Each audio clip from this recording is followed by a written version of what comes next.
Brothers and sisters in Christ, the way we hear and receive God's word is often shaped by the context of our own lives, past and present. A good example of this is forgiveness. And Jesus himself acknowledged this reality when he said, "To whom little is forgiven, the same loveth little. But to whom much is forgiven, the same loveth much." And that's from Luke 7:47. Now, if you are healthy, of sound mind, financially stable, and your life has largely been smooth sailing, first of all, praise God for that. And I sincerely hope you thank Jesus daily for such grace. And let me be very clear, I do not dismiss or diminish your testimony. Every testimony offered to the glory of God is precious. But I mention all of this because today's passage, Philippians 4:4-9, shines brightest in its proper context.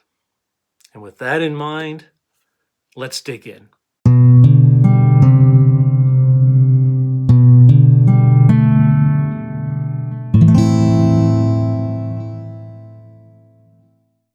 So with open Bibles, open hearts, let's read today's passage, Philippians 4:4-9. Rejoice in the Lord always. And again I say, rejoice. Let your moderation be known unto all men. The Lord is at hand. Be careful for nothing, but in everything by prayer, supplication, with thanksgiving, let your requests be made known unto God.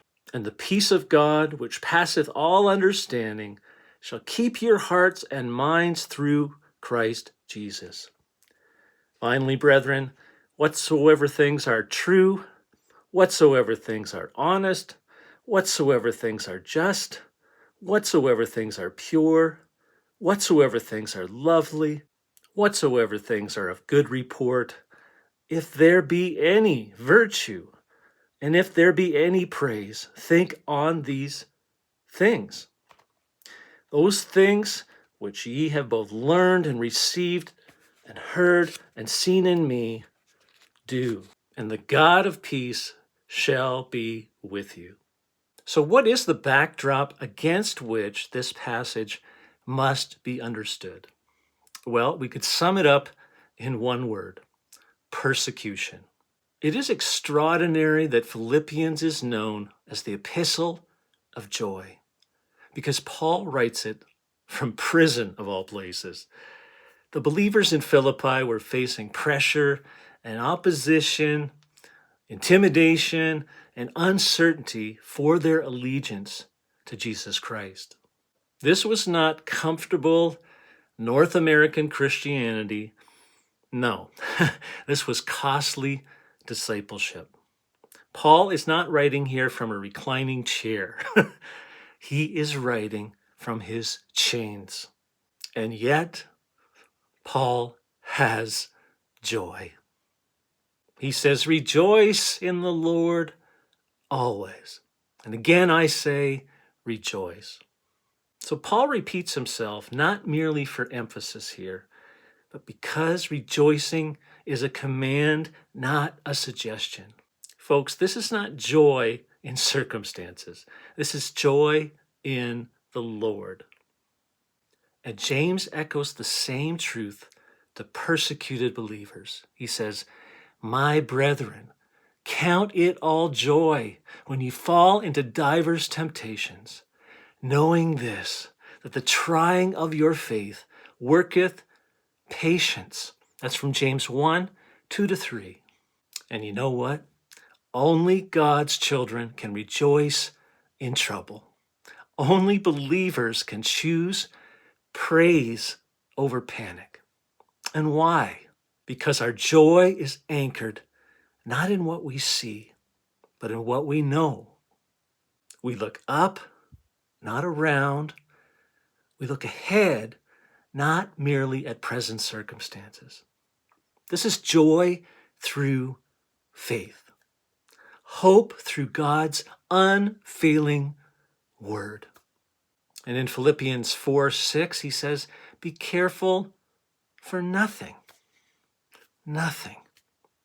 Now, that word careful means anxious, pulled apart, fragmented, living on edge all the time. Now, Paul is not denying that life gives us reasons to panic.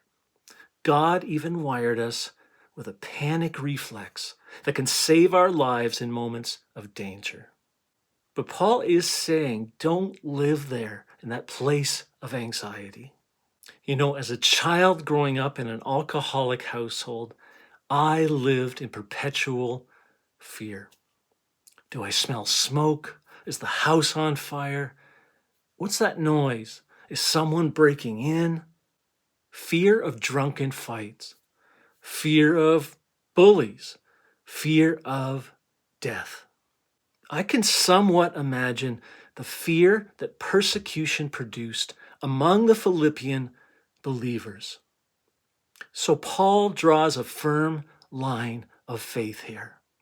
He says, but in everything by prayer and supplication with thanksgiving, let your requests be made known unto God. Friends, prayer replaces panic. Thanksgiving dismantles fear.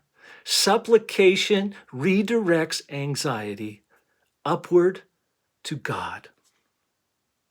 Okay, and here comes the promise. And the peace of God, which passeth all understanding, shall keep your hearts and minds through Christ Jesus. And please understand, this is not a peace the world can explain or even access. This is a guarding peace, like a Roman soldier posted at the door of your heart and your mind. The psalmist knew this refuge. The name of the Lord is a strong tower. The righteous runneth into it and is safe. That's Proverbs 18:10. Isaiah declared, thou wilt keep him in perfect peace, whose mind is stayed on thee. Why? Because he trusteth in thee. Isaiah 26:3. And Moses prayed in Psalm 91, Lord, thou hast been our dwelling place in all generations. Paul now moves us from praying to thinking.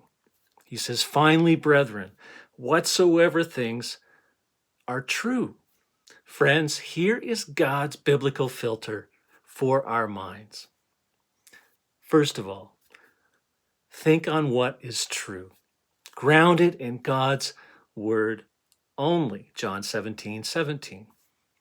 Honest, that means honorable, not deceptive, just, aligned with God's righteousness. Pure, unmixed with corruption, Psalm 119:9. Lovely, so spiritually beautiful. Of good report, not fear-fed or scandal-driven. How about virtue or moral excellence? And finally, praise. God-centered, not self-centered. Peace is protected by where our minds dwell. If you feed fear, panic grows inevitably. If you feed truth, peace reigns.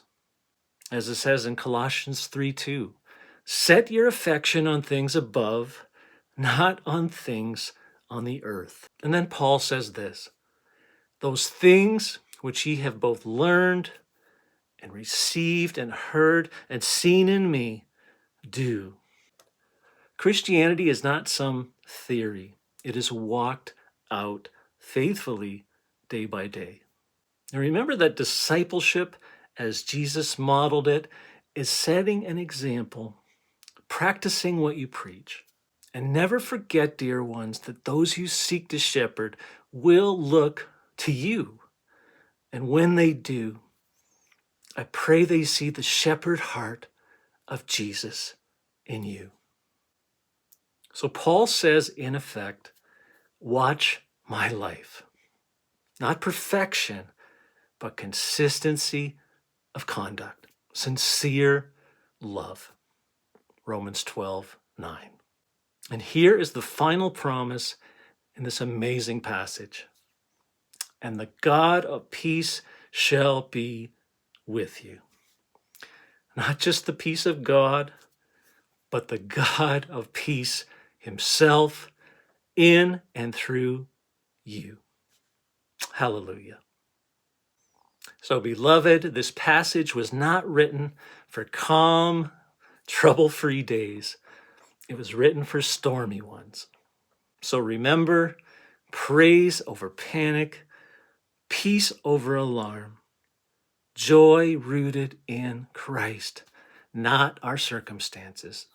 If Paul could rejoice in prison, we can certainly rejoice under pressure.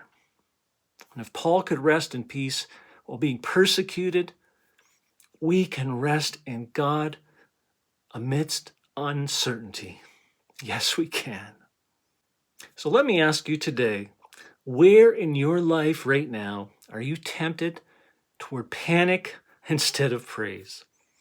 How might prayer reposition your heart toward peace? Let's pray. Heavenly Father, thank you for your word that anchors us when the world shakes. Teach us to rejoice in you always, to pray instead of panic, to trust you with every single burden. Lord, guard our hearts and our minds with your peace through Christ Jesus. In his precious name we pray. Amen. Well, thank you so much for joining us today in the Bible Teaching Corner. I'm Reverend Darren. Till next time, God bless.